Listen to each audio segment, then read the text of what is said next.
Hoje a gente vai ler o livro de Ageu, a ordem para a reconstrução do templo.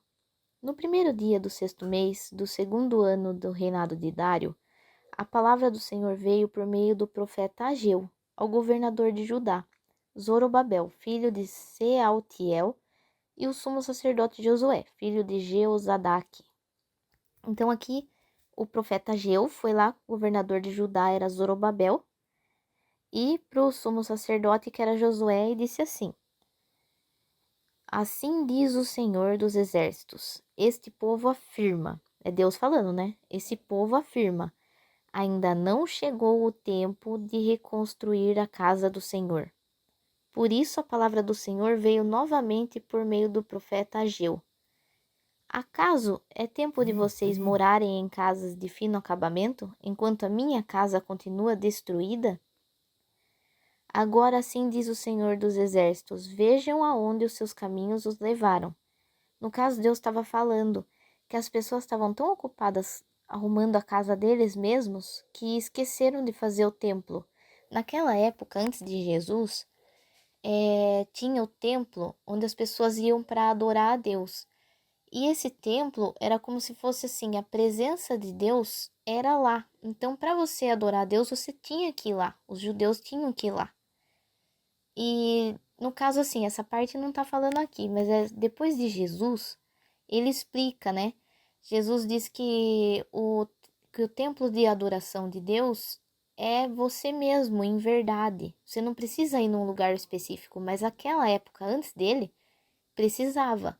Os judeus tinham essa regra com Deus, de ir no templo para adorar, né? E o que ele fala aqui? Vejam onde seus caminhos os levaram, né? Deus disse para eles: Subam o monte para trazer madeira. Construam o templo para que eu me alegre e nele seja glorificado, diz o Senhor.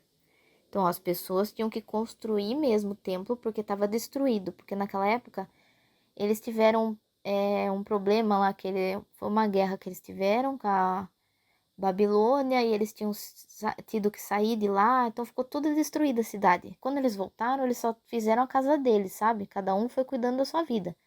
E esqueceu, tipo, de fazer o templo para Deus. Falava que não dava tempo de fazer, sabe assim? Foram deixando para trás.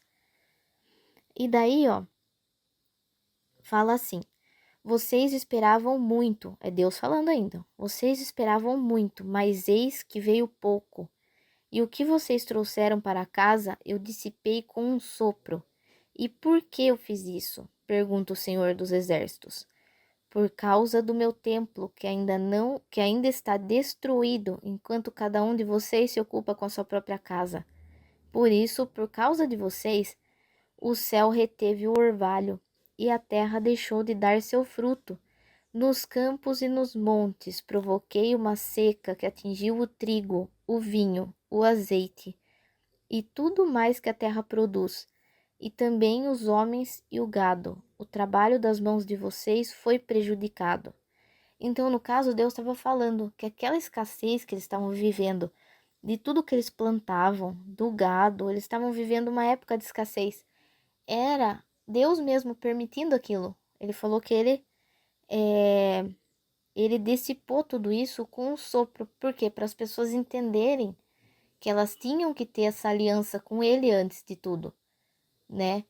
Que não era pela força do braço deles plantando, cuidando do gado e fazendo as coisas que eles iam prosperar. Eles precisavam ter esse essa intimidade com Deus, né? Para eles conseguirem prosperar fisicamente mesmo. Daí fala Zorobabel, filho de Sealtiel, e o sumo sacerdote Josué, filho de Jeozadaque, e todo o restante do povo obedeceram à voz do Senhor, o seu Deus, por causa das palavras do profeta Ageu, a quem o Senhor, o seu Deus, enviara. E o povo temeu o Senhor. Então Ageu, o mensageiro do Senhor, trouxe essa mensagem do Senhor para o povo. Eu estou com vocês, declara o Senhor. Aqui falou que eles tinham obedecido, né? Essa primeira etapa que eles falaram, vá pegar madeira, comece a construir, né? Então eles já tinham obedecido. Então Ageu volta lá e fala, né? que ele trouxe essa mensagem para o povo: eu estou com vocês, declara o Senhor. Tipo, ele quis dizer assim: vocês começaram a me obedecer, eu estou com vocês. Assim o Senhor encorajou o governador de Judá, Zorobabel, filho de Sealtiel, e o sumo sacerdote Josué, filho de Zelzadaque, e todo o restante do povo. E eles começaram a trabalhar no templo do Senhor dos Exércitos, o seu Deus, no 24º dia do 6º mês do 2º ano do reinado de Dário. Aí aqui, no Ageu 2, o esplendor do novo templo. No 21º dia do 7º mês, veio a palavra do Senhor por meio do profeta Ageu. Pergunte o seguinte ao governador de Judá, Zorobabel, e ao sumo sacerdote Josué, e ao restante do povo: quem de vocês viu esse templo em seu primeiro esplendor? Comparado a ele, não é como nada o que vocês veem agora? Coragem, Zorobabel. Tipo, o que ele estava querendo dizer antes? Aquele templo foi o templo que Salomão tinha construído e era uma coisa assim fora de série, né? Porque era de uma riqueza absurda. Então eles reconstruíram, mas eles estavam sendo reconstruídos em cima de ruína, né? Então nem eles tinham, você vê que ele estava falando até de uma escassez, então eles fizeram com o que eles tinham, não tinha aquele esplendor do primeiro. Porém, Deus encoraja, fala assim, ó: coragem, Zorobabel, declara o Senhor. Coragem, sumo sacerdote Josué. Coragem. Ao trabalho, ó povo da terra, declara o Senhor, porque eu estou com vocês, declara o Senhor dos exércitos. Esta é a aliança que fiz com vocês quando vocês saíram do Egito. Meu espírito está entre vocês, não tenham medo. Assim diz o Senhor dos exércitos: dentro de pouco tempo farei tremer o céu e a terra, o mar e o continente, farei tremer todas as nações, as quais trarão para cá os seus tesouros, e encherei esse templo de glória, diz o Senhor dos exércitos. Tanto a prata quanto o ouro me pertencem, declara o Senhor dos exércitos. A glória deste novo templo será maior que a do antigo, diz o Senhor dos exércitos. E neste lugar estabelecerei a paz, declara o Senhor dos exércitos. Aqui Deus declarou que as pessoas tinham, não era para ter medo, era para reconstruir, fazer o melhor que eles podiam. Que Deus mesmo ia trazer aquela glória de volta, o ouro e a prata de volta para aquele lugar, segundo a bênção que ele estava deixando para o povo. Então, promessa de bênçãos é a continuação. No 24º dia do 9º mês, 2º ano do reinado de Dário, a palavra do Senhor veio ao profeta Ageu. Assim diz o Senhor dos exércitos: faça aos sacerdotes a seguinte pergunta sobre a lei. Se alguém levar a carne consagrada na borda de suas vestes e com elas tocar um pão ou algo cozido, ou em vinho ou em azeite ou em qualquer comida, isso ficará consagrado? E os sacerdotes responderam: não. Em seguida perguntou a Ageu: se alguém ficar impuro por tocar num cadáver e depois tocar em alguma dessas coisas, ela ficará impura? Sim, responderam aos sacerdotes, ficará impura.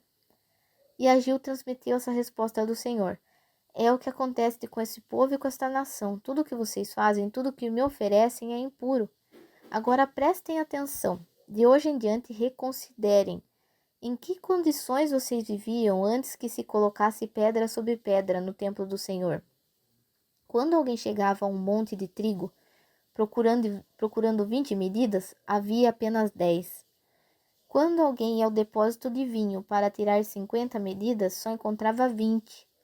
Eu destruí todo o trabalho das mãos de vocês, com mofo, ferrugem, granizo, mas vocês não se voltaram para mim, declara o Senhor.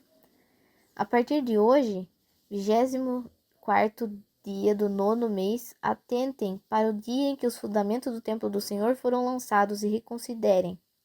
Ainda há alguma semente no celeiro? Até hoje a videira, a figueira, a romeira e a oliveira não têm dado fruto.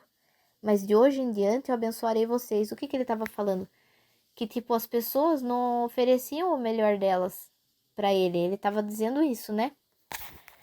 Eles ofereciam algo que na época, que lá eles tinham muitas regras, né? Desde a época de Moisés, eles tinham muitas regras de como agir, como não agir, o que tornava uma pessoa impura, o que tornava ela pura. Isso antes de Jesus vir, né? Eles tinham muitas regras. Então, ele tá querendo dizer isso. As pessoas ofereciam para ele qualquer coisa. Era como se deixasse assim ele por último, entendeu?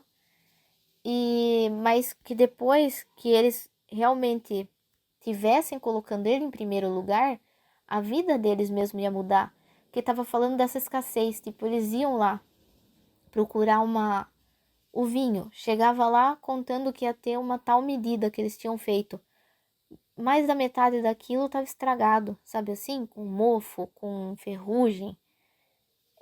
Tudo que eles iam pegar era sempre menos do que eles tinham, do que eles estavam esperando, por causa dessa condição de deixar Deus em segundo lugar. A escassez foi tomando conta da vida deles. Daí, ó, as promessas para Zorobabel. A palavra do Senhor veio a Ageu pela segunda vez, no 24º dia do 9º mês. Diga a Zorobabel, governador de Judá, que eu farei tremer o céu e a terra. Derrubarei tronos, destruirei o poder dos reinos estrangeiros. Virarei os carros e seus condutores, os cavalos e seus cavaleiros cairão, cada um pela espada do seu companheiro. Naquele dia, declara o Senhor dos Exércitos, eu tomarei o meu servo Zorobabel, filho de Sealtiel, declara o Senhor, e farei de você um anel de selar, porque eu tenho escolhido, declara o Senhor dos Exércitos. Aqui ele está falando assim, que ele ia pegar o governador daquela época, ele escolheu esse governador para reerguer essa intimidade ali com Deus. E ele comandar essa reconstrução, que no caso não é só do templo, seria desse relacionamento que o povo tinha que ter com Deus, colocando Deus em primeiro lugar, não oferecendo só o resto para ele. E como que a gente entende isso hoje, né? Como que daria para a gente entender e aplicar hoje na nossa vida? Se Jesus disse que a gente não tem um lugar específico para ir adorar a Deus, o que seria essa reconstrução do templo? A reconstrução é a gente começar a pensar num relacionamento com Deus onde a gente coloca Ele em primeiro lugar e não deixar os restos para Ele, porque isso, quando a gente coloca Ele em primeiro lugar, vocês já ouviram aquela frase? É, coloca o reino em primeiro lugar e as outras coisas vos serão acrescentadas. Quando a gente fica correndo na nossa força, só trabalha, só faz as coisas, só corre, resolve o problema, a gente tem muita coisa a fazer realmente todo dia. Mas aqui ele explica assim, que quando você coloca ele em primeiro lugar, ele começa a resolver as coisas para você. Por exemplo, você acorda, primeira coisa que você faz é pegar seu celular. Então quem você está colocando em primeiro lugar? É o seu celular, né? É a sua piada, alguma coisa que você vai ver, o seu trabalho, que às vezes você vai responder e-mail, vai ver o que você precisa fazer. Então, o que ele diz aqui? Vamos supor, você acorda, primeira coisa que você faz, agradece. Fala com ele, né? Fala, obrigado, Senhor, que eu acordei, eu tenho mais um dia, abençoe o meu dia, declare coisas boas. Peça para Deus te acompanhar durante aquele dia, te ajudar. Aí você já está colocando ele em primeiro lugar antes das suas outras coisas. Não está falando aqui que você tem que passar o dia fazendo as coisas para ele o tempo todo, né? Que ele sabe que a gente tem as coisas para fazer, mas o que ele está querendo dizer? Coloque ele em primeiro. Ore para ele, você já abre um caminho diferente no seu dia quando você reza. Então eu espero que se você quiser também leia o livro de Ageu, vê o que você entende, o que você consegue aplicar. Espero que você tenha gostado e até o próximo vídeo.